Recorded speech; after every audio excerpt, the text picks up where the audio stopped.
Hello, it is your Astro Coach Sarah here for Wellness Astrology. This time for the moon in Taurus. The sun is in Gemini.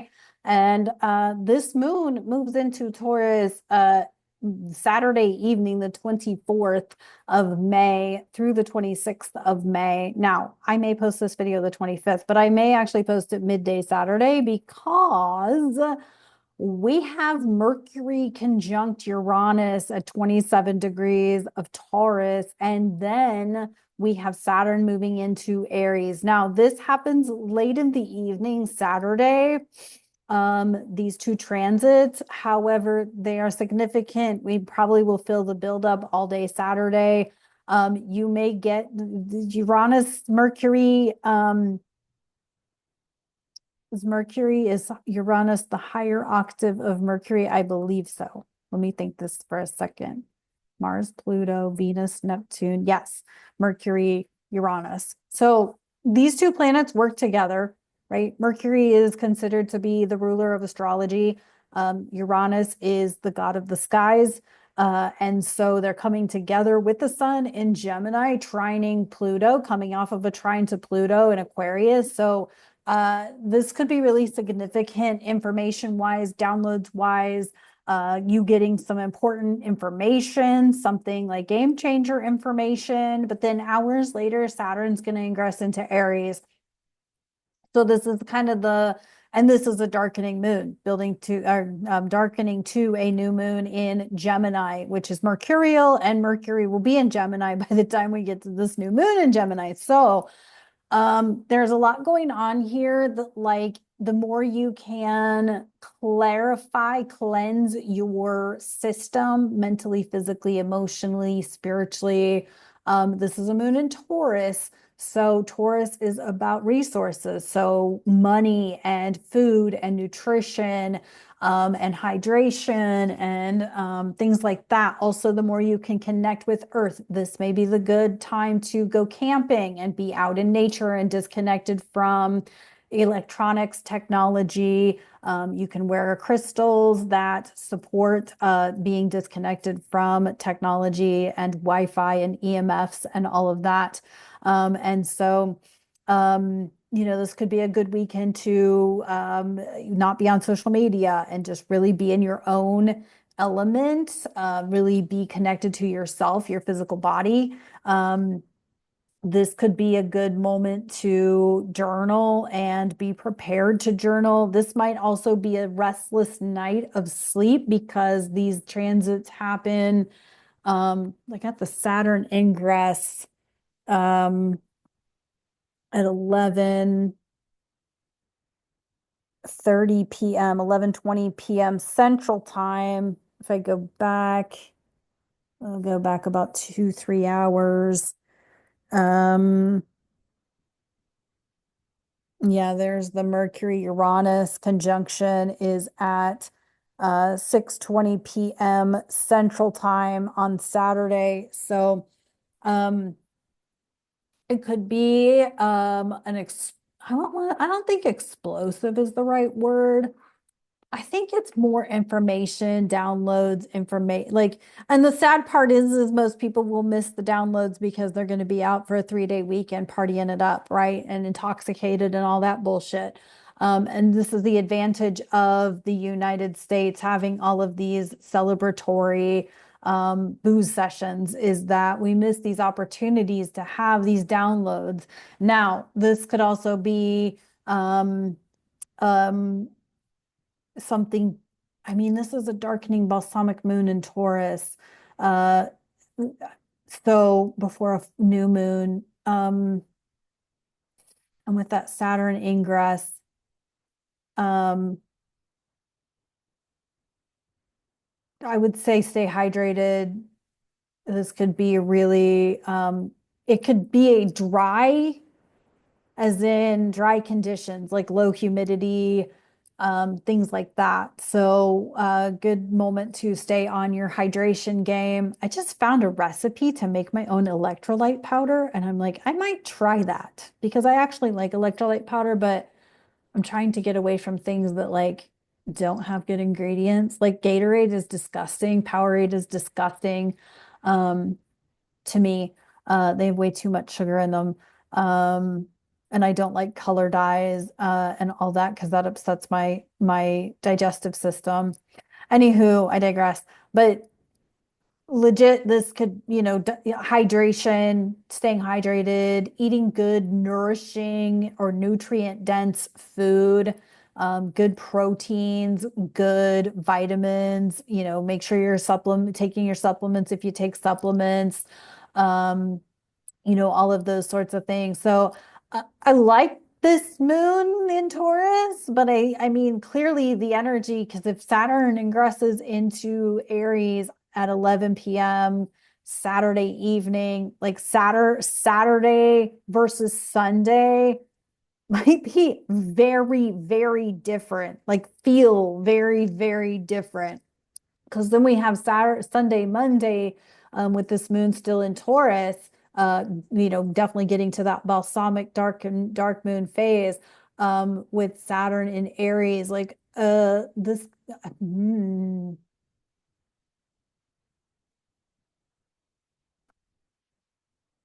this could really dig up or surface some energy, right? It could surface some like what's holding you back, or like what excuses are you still using, or um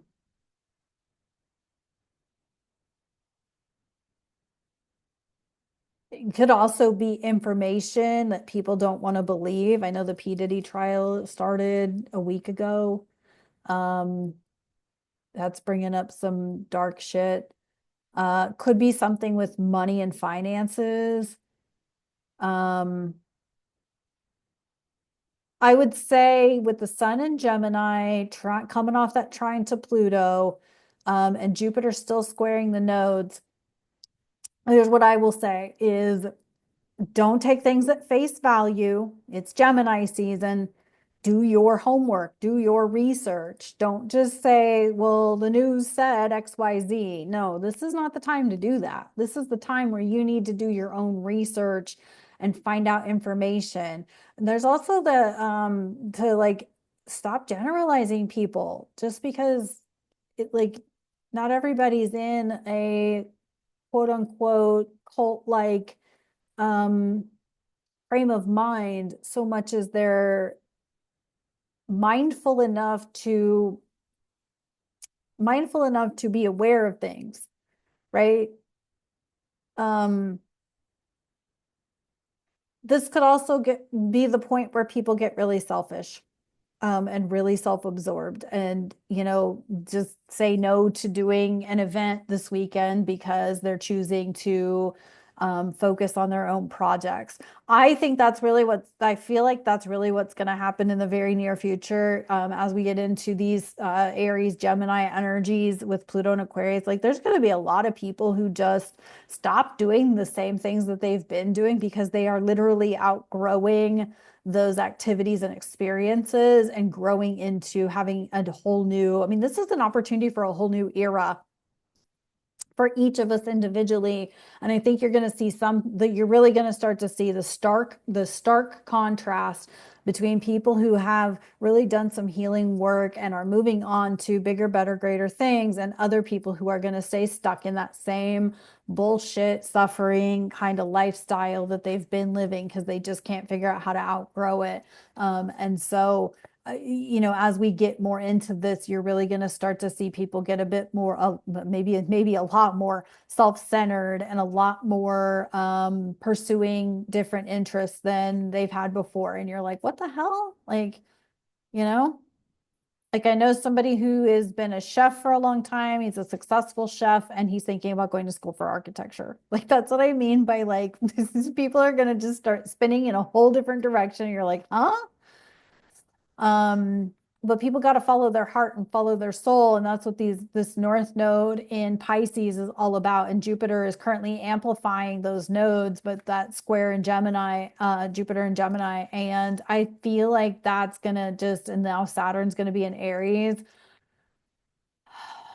Like people in there, and the dark side of that is that people will be out for their own individual success and trample on other people. If you've ever looked at like um charts from those born with Pluto in Aries, like JP Morgan was one of those that I can think of off the top of my head. But if you think about that era, those guys had like a stacked Aries, right? Because they had Pluto in Aries, and God forbid they had anything else in Aries. They were out for themselves, and JP Morgan was certainly out for himself. If you've ever read Think and Grow Rich, which I despise that book because of who all they used as examples, but that's okay. Tale for the time that the book was written. Um, but yeah,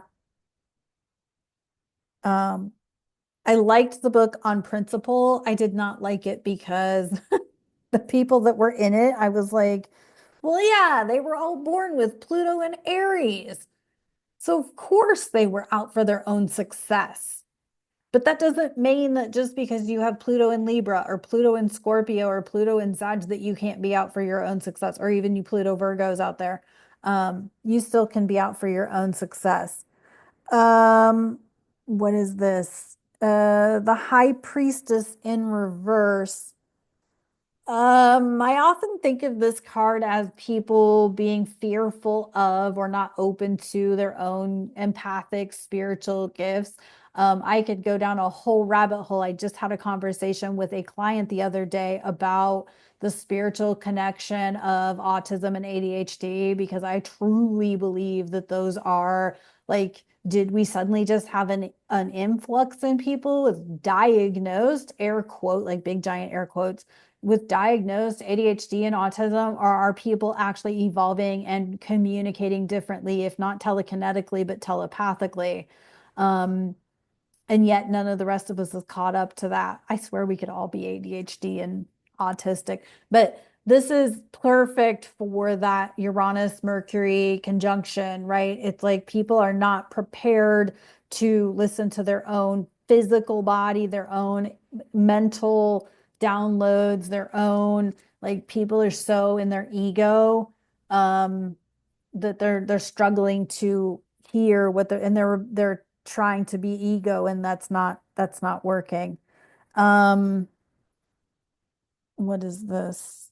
uh the Wheel of Fortune in reverse, and the consequence of that is you won't progress. Like, I'm not saying you won't progress, period, but like if you hold back or resist or ignore your intuition, um your path won't be as clear, right? Your journey won't be as evident.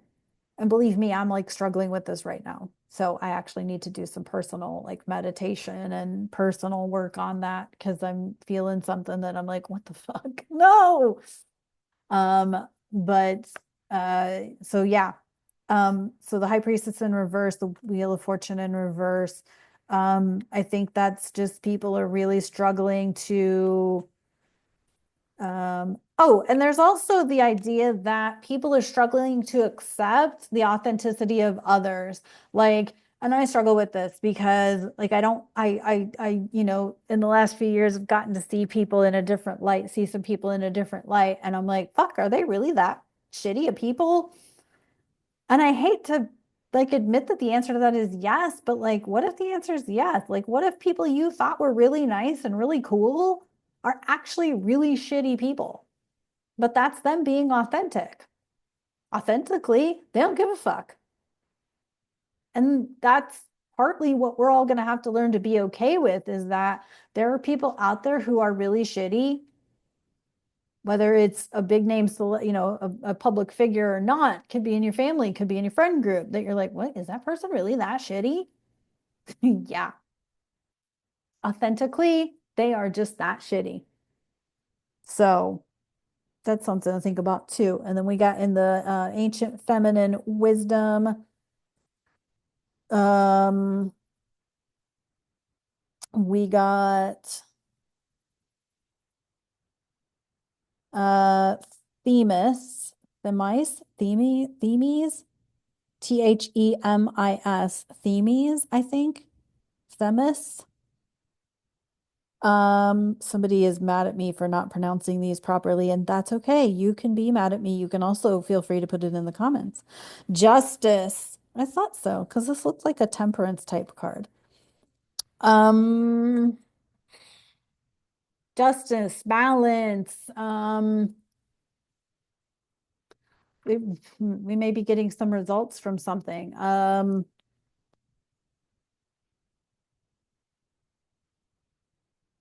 I think that we all have to trust that justice will be served in whatever capacity. But I also feel like with this is that people think they know all the information and they don't. So uh, there's also something on the horizon energetically that I didn't want to bring up just yet, but I will be probably with the Gemini new moon, because we got to start talking about the third opening square between Jupiter and Saturn. um, that Jupiter and Saturn had their conjunction in January of 2020, and we all know what happened in 2020. And they have had two passes of their opening square, and they're going to have the third one coming up soon. And so we kind of have to start talking about that. But I feel like there's a lot of still people enraged over the events that occurred between 2020 and 2022. And people who want some justice around the repercussions or the effects of or the consequences that happened as a result of 2020 to 2022. So it's something I will start talking about soon. But I feel like there's some people who want justice around that, but there's also people who want justice to things that they don't have all the details, or they don't want to believe. Again, cognitive dissonance, and Gemini, Sun in Gemini is seeking the truth, right? Mercury is about to come into Gemini. There's going to be some truth revealed very soon about things that maybe people don't want to hear and don't want to believe. So anywho, so we definitely have a lot more to talk about. Obviously, astrology does keep astrologying. So the good news is that I have a full-time job for the rest of my life being an astrologer. um, because it's always moving, it's always happening. But anyway, so um, be open this weekend. Be open to what's available, and be open to the energetic shift that will definitely happen this weekend. So thanks so much for tuning in. Of course, check out the 2025 to 2028 Sun and Rising sign forecast and the Gemini season Sun and Rising sign forecast covering the Gemini new moon and the Sagittarius full moon. Should be up on my video section on my channel, so you can check those out. And of course, if you want to work with me, my links are always in the description box below for that. You can also buy me a coffee if you would like to leave me a tip and things like that. So I appreciate y'all so much, and I'll talk to you very soon. Have a great weekend.